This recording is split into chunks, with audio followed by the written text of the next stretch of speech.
Among the scriptures of the Hindus, the most sacred are the Vedas. There are basically 4 Vedas: the Rig Veda, the Yajur Veda, the Sam Veda, and the Atharva Veda.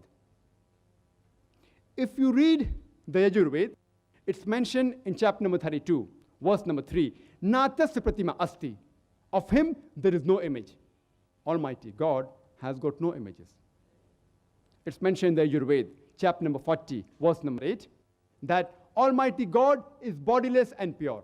And the next verse of Yajur Veda, chapter number 40, verse number 9 says that Andhatma Pavishanti ya asambhuti mupaste, that they are entering darkness, those who worship the asambhuti.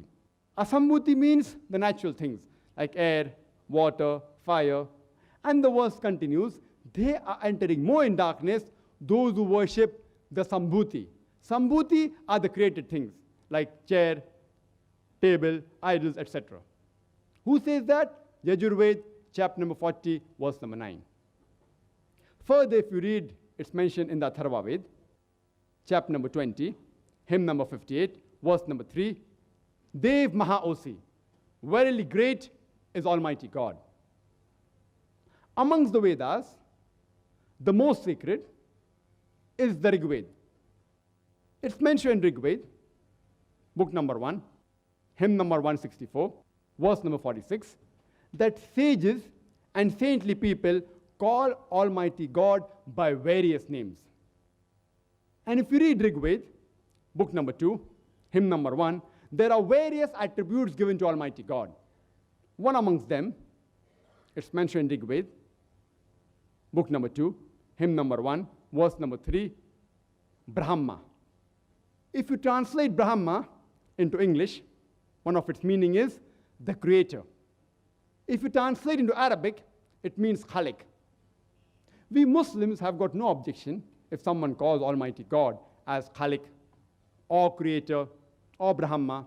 But if someone says that Brahma is Almighty God who has got 4 heads and on each head is a crown, we Muslims take strong objection to it. Moreover, you are going against Svetasvatara Upanishad, chapter number 6, verse number 9, which says, Na tasya pratima asti. Of him there is no likeness. You are giving an image to Almighty God. Another beautiful attribute given in Rig Veda, book number 2, hymn number 1, verse number 3, is Vishnu.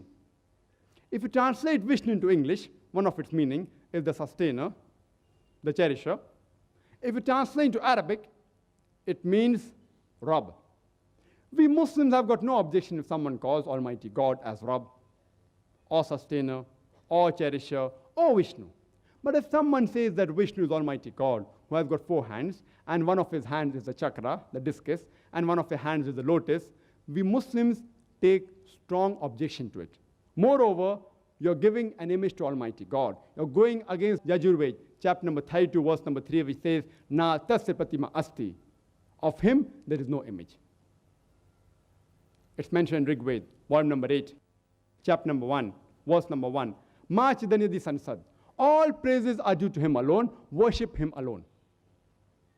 It's mentioned in Rig Veda, volume number 6, hymn number 45, verse number 16. Ya ek it mushtihi.